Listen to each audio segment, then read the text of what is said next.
મોરબી શહેર હવે ગુનાઓનું હોટસ્પોટ બની ગયું છે. દિન પ્રતિદિન કાયદો વ્યવસ્થા તળિયે જઈ રહી છે અને સામાન્ય નાગરિકોના જીવ પર બનાવાઈ રહ્યા છે જીવલેણ હુમલા. પણ સૌથી મોટો આઘાત ત્યારે લાગે છે જ્યારે કહેવાતા ભાજપના રાષ્ટ્રભક્ત આગેવાનો સત્તાના નશામાં ચકચૂર બનીને ખુલ્લેઆમ આતંક મચાવતા હોય. આ વખતે ઘટનાને અંજામ આપનાર વ્યક્તિ છે અજય લોરિયા, જે ભાજપના આગેવાન છે અને પોતાને રાષ્ટ્રભક્ત કહેવડાવે છે.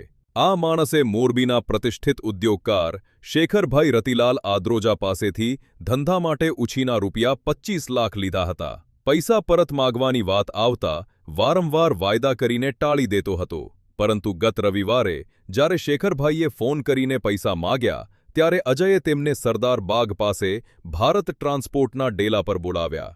શેખરભાઈ પોતાના મિત્ર જયેશભાઈ ઉર્ફે મુન્નાભાઈ પાડલિયા સાથે કારમાં પહોંચ્યા. ત્યાં જ અજય લોરિયાએ પોતાની મર્સિડીઝ કારમાંથી છુપાવેલા લાકડાના ધોકા કાઢી લીધા અને બંને પર નિર્દયતાથી તૂટી પડ્યો. કેમ વારંવાર પૈસા માગે છે એવી ગાળો ભરીને તેણે ધોકા વડે બંનેને ખુલ્લેઆમ પીટવા માંડ્યા. જયેશભાઈએ વચ્ચે પડીને શેખરભાઈને બચાવવાનો પ્રયાસ કર્યો તો તેના માથા પર જીવલેણ ધોકા મારીને ગંભીર ઈજા પહોંચાડી અને જાનથી મારી નાખવાની ખુલ્લી ધમકી પણ આપી.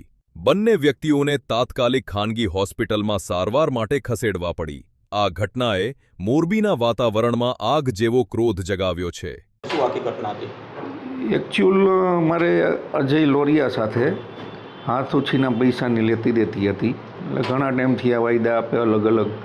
એટલે કાલે અમારું નક્કી થયું હતું કે સવારમાં 11 વાગે હું તમારી ફેક્ટરી આવી અને ફાઇનલી આપણે તમને પેમેન્ટ કરાવું છું. એટલે 11 વાગે આવ્યો નહીં. એટલે પછી રાતના 11 વાગે મેં એને કોલ કર્યો કે ભાઈ તું હજી આવ્યો નથી તો હવે ક્યાં આપણે મળશું, એમ તો આપણે કંઈક નક્કી કરી લઈ. તારાથી ન થાય એવું હોય તો વાંધો નથી, પણ તું આગળ પાછળનો એક ફિક્સ ટાઈમ આપ એમ. એટલે મને જેમ આવે એમ માંડો મા બેન હમાણી ગારું દેવા. એટલે મેં કીધું ભાઈ સભ્યતાથી વાત કર, પેમેન્ટ અમારે લેવાનું, તોય તું આવી રીતનું વર્તન કરીશ. એટલે મને કે હાલ તું ક્યાં જો હતા નતર આવું. એટલે મેં કીધું તારે જ્યાં મળું ત્યાં હું આવું, નક્કી કરને. એટલે પહેલાં મને અલગ અલગ કીધું અહીંયા આવું, પછી મને કે આ ભારત ટ્રાન્સપોર્ટની જગ્યાએ મને કહે અહીંયા આવું કે અહીંયા મળી. એટલે પછી જેવી અમે, એટલે એકચ્યુઅલી એક બંધ ડેલો છે દરવાજાવાળો, એટલે એ દરવાજો એને બંધ કરી દીધો અને પછી અમે, હું મારો ફ્રેન્ડ એ ગાડી ચલાવતો હતો. એટલે અંદર ડેલામાં ગાડી પાર્ક કરી એટલે આપણે રૂટીન એમ કે ભાઈ મળવાનું છે એના હિસાબે આપણે આગળ વધ્યા. થોડું ચાલીને ગયો, ત્યાં પાછળ બોક્સની પાછળ હંતાઈને આવી અને લગભગ 10 ફૂટનો લાંબો એક ધોકો હશે ને એમાં ખીલી ફિટ કરી રાખી હતી એને. અને આડેધડ મર્ડર રચ કરવાનું છે એવું એનું ફિક્સ હતું અમારા બેયનું. એટલી હદે ક્રૂરતાથી મારઝૂડ કરવા માંડ્યો. એટલે મેં સામે પ્રોટેક્શનમાં હાથ આમ રાખ્યા તો મારા બંને હાથમાં ફ્રેક્ચર થઈ ગયું. એનું હજી ઓપરેટ કરવાનું બાકી છે. અને હું એને કહું છું ભાઈ તું શાંતિ રાખ, શાંતિ રાખ. આપણે બેસીને વાત કરી અને મારી સાથે જે બીજો મારો મિત્ર હતો અને રિલેશનમાં થાય જયેશભાઈ પાડલિયા, એ પણ ગાડીમાંથી નીચે ઉતરી અને મને મારા બચાવ માટે આગળ આવ્યો. તો એને મારઝૂડ કરી અને એને તો પેલું લાકડાનો જે ધોકો હતો બહુ મોટો, એમાં ખીલી ફિટ કરી લેતી, તેને માથામાં માર્યું.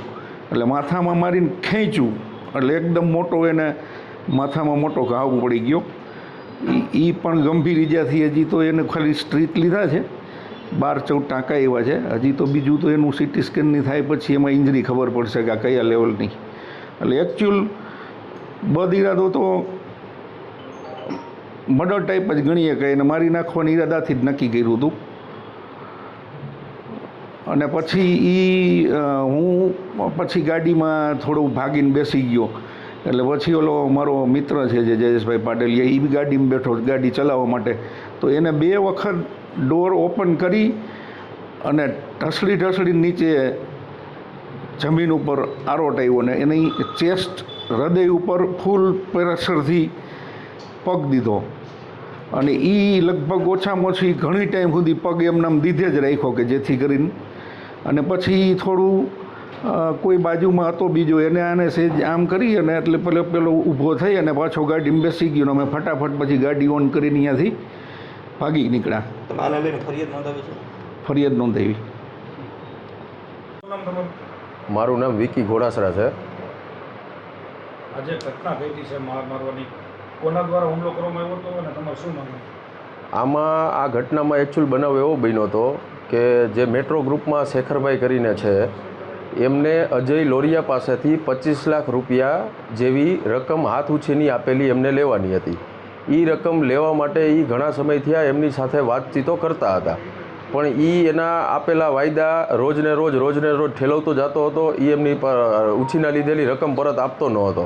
તો એના માટે એમને પછી કાલે વાત થઈ હશે, કાલે એમને 11 વાગ્યાનો કંઈક વાયદો આપેલો હતો અને એ વાયદા મુજબ એમને પૈસા આપ્યા નહોતા અને પાછો એને ફોન ઉપાડવાનો બંધ કરી દીધો હતો. પછી સાંજે કંઈક શેખરભાઈ એને ફોન કર્યો હશે તો એમને કહેવાનું એવું થયું કે ભાઈ તમે અહીંયા આવી જાઓ.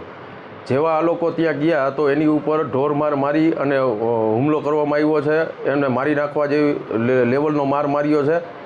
એટલે આવા જો લુખા તત્વો અમારા જેવા બિઝનેસમેન માણસોએ જો હાથ ઉછીના પૈસા આપેલા હોય, એ પૈસા જો પરત લેવા માટે જો અમારે આટલો ત્રાસ ભોગવવો પડે તો આમાં નાના માણસો કેવી રીતે જિંદગી જીવી શકે એ સમજાતું નથી. અમે એક ખાસ પોલીસને એક અપીલ કરીએ છીએ, તંત્રને એક અપીલ કરીએ છીએ કે અમારી એક ખાસ માંગણી છે કે આવા લુખા તત્વોને શહેરમાંથી દૂર કરો અને આને એનો પ્રોપર જે કાંઈ કાર્યવાહી થતી હોય એ કાર્યવાહી કરો અને આને વધારેમાં વધારે સજા મળે એવી અમારી ખાસ માંગણી છે.